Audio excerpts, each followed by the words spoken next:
बंधुआ, मेरे भाइयों और बहनों, मेरे इंडियन भाइयों और बहनों, मैं आपको प्यार भरा नमस्कार करता हूँ। और मैं ये आपके सामने एक विषय रखने वाला हूँ जिस पर आपको विचार रखने हैं। हम देखते हैं कि हमारा जो संविधान है डॉक्टर बाबा साहब अम्बेडकर ने लिखा है और उन्होंने 14 अक्टूबर 1956 को बौद्ध धर्म की दीक्षा दी। मेरा आपसे ये सवाल है कि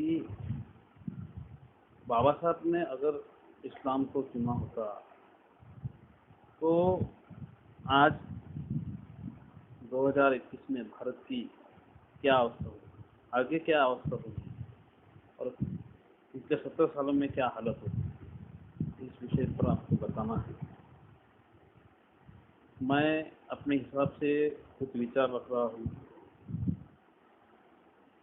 ये बाबा साहब अम्बेडकर ने, संविधान शिल्पकार बाबा साहब अम्बेडकर ने अगर बौद्ध धर्म की दीक्षा नहीं दी होती तो ये और इस्लाम को अपनाया होता तो ये भारत देश के लिए बहुत खतरनाक चीज हो जाती। आप बोलेंगे ये कैसे?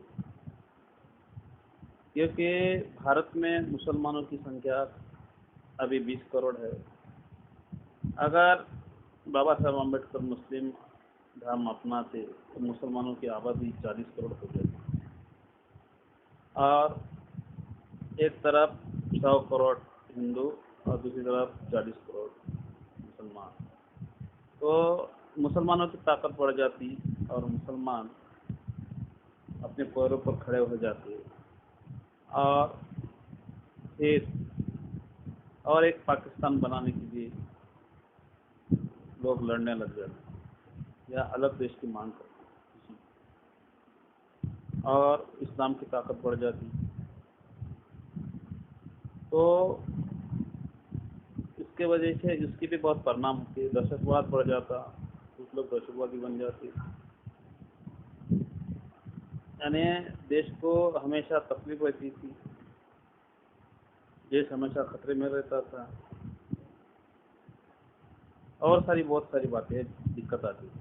लेकिन बाबा साहब अम्बेडकर ने ऐसा नहीं किया। लेकिन ये बात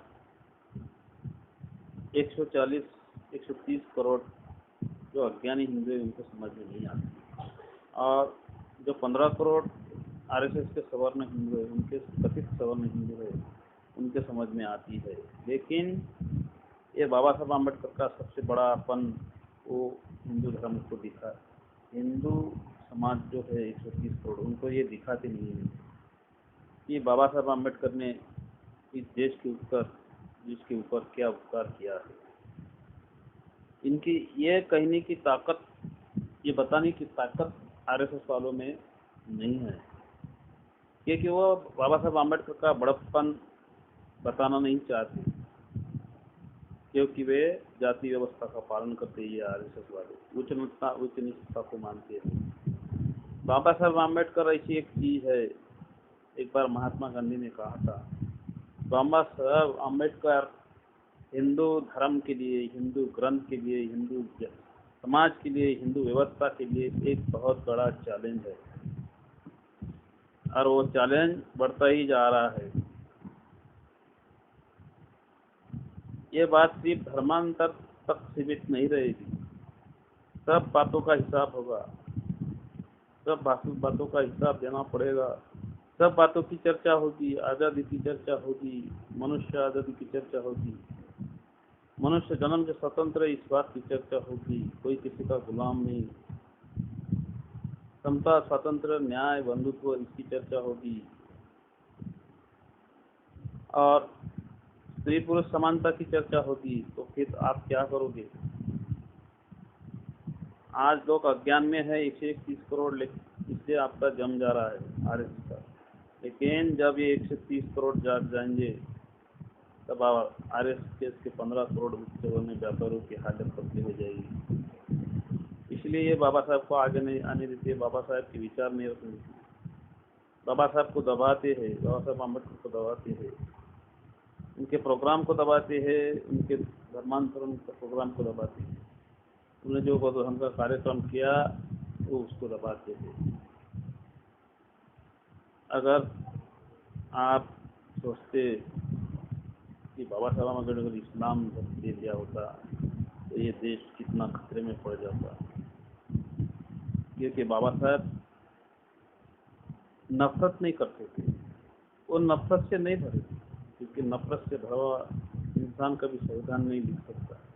नफरत से भरा हुआ आदमी इतनी पढ़ाई नहीं कर सकता, नफरत से भरा हुआ आदमी इतना आगे नहीं जा सकता।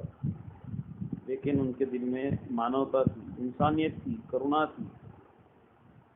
लेकिन इस कमजोरी इसी बात का फायदा ये 15 करोड़ व्यापारी आरएसएस वाले ले रहे हैं।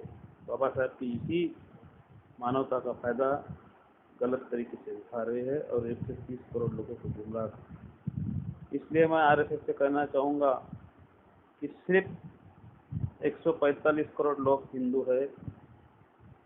हिंदू समाज 6500 जाति में नहीं बटा है। हिंदू समाज में कोई जाति व्यवस्था नहीं है, ना थी, ना है, ना रहेगी। ये जाति व्यवस्था पहले नहीं थी, बाद में लाई गई है और इसे मिटाना बहुत जरूरी है। उच्च नीचता नहीं होगी, भेदभाव नहीं होगा, एक इंसान दूसरे इंसान से भेदभाव नहीं करेगा, ये हमें बताना है। इंटरकास्ट मैरिज होगी, करोड़ों करोड़ों की तादाद में होगी। 70 साल में 70 करोड़ इंटरकास्ट मैरिज होनी चाहिए, लेकिन वो हुई नहीं। आज भी हम जातियों में जकड़े हुए हैं, अपने वर्ण में जकड़े हुए हैं। कोई कहता है मैं ब्राह्मण हूँ, कोई कहता है मैं क्षत्रिय हूँ, कोई कहता है मैं वैश्य हूँ।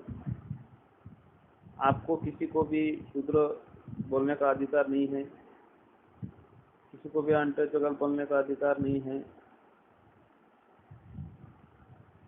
आपको सुधारना करनी चाहिए, न कि उनको उनके ऊपर अन्याय अत्याचार करना चाहिए। इसीलिए इस बात को विचार कीजिए, बाबा साहब आम्बेडकर ने अगर इस्लाम को अपनाया होता तो ये देश अखंड नहीं रहता, ये देश के टुकड़े हो जाते। ये मेरी राय है। अगर आपकी क्या राय है तो आप वीडियो बना के मेरे नंबर पर डालिए। मेरा व्हाट्सएप नंबर है 7821009845, 7821009845 मेरा ये व्हाट्सएप नंबर है। आपके विचार डालिए, मैं दुनिया के सामने उस विचार को लाऊंगा। आप खुद दिल खोल के इस बात के ऊपर चर्चा कीजिए, तभी हमें समझ में आएगा कि बाबा साहब अम्बेडकर ने बौद्ध धर्म को क्यों अपनाया। इसका महत्व इन लोगों के दिमाग में आएगा, इन पत्थर दिल लोगों के दिमाग में आएगा। भारत देश के लिए, राष्ट्र के लिए उन्होंने बौद्ध धर्म को अपनाया, इस्लाम को नहीं अपनाया। राष्ट्र हित के लिए, दुनिया के हित के लिए, ये बात आपको समझ में आ जाए। आप भी जरा दिमाग से जोड़ डालिए। अगर बाबा साहब आम्बेडकर ने इस्लाम को अपनाया होता, 70 साल में क्या होता, आगे क्या होता और क्या गुजर गया होता, अब क्या होने वाला है, इस बात के ऊपर रोशनी डालिए, अपने विचार रखिए। जय हिंद, जय भारत।